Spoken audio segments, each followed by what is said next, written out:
I never believed in ghosts, at least not until I moved into that house. It stood at the edge of town, a forgotten relic of a past no one spoke about.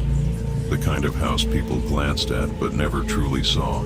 Its windows dark, its walls weathered, as if the place itself was holding its breath. The real estate agent was eager to sell. Too eager. He avoided my eyes when I asked about its history. The price was impossibly low, and I should have questioned why. But I didn't. Not until the first night. It started with whispers, soft, almost unintelligible, like a breeze slipping through the cracks. I told myself it was just the old wood settling, but something felt wrong. Then came the shadows. Not just the kind cast by furniture or flickering streetlights. These moved differently, stretching when there was no light to stretch them, shifting when I wasn't looking. I convinced myself it was my imagination. The mind plays tricks in unfamiliar places, but the air inside the house was thick, heavy like walking through unseen cobwebs. By the third night, I wasn't sleeping. At exactly 3:12 a.m., the whispers became voices, faint, just beyond my understanding. But I could hear the emotion, pleading, warning. Then the scratching started, from inside the walls.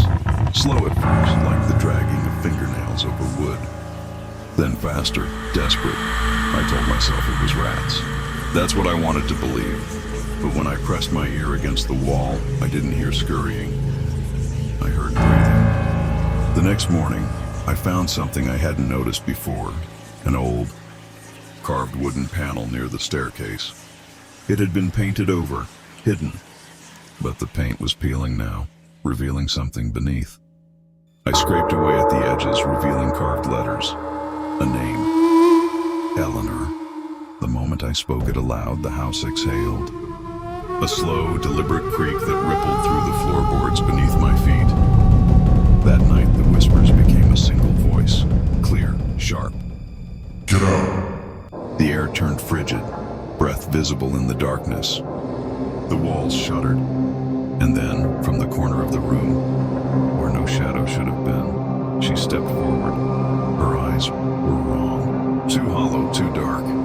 Her mouth moved, but I couldn't hear the words. Then I realized she wasn't speaking to me. She was screaming. The house trembled. The floor buckled beneath me. And in that moment I understood. She wasn't haunting the house. She was trapped inside it. The walls weren't walls. They were a prison. And I had just spoken her name aloud. I didn't sleep that night. I couldn't. By dawn, I was gone, leaving everything behind.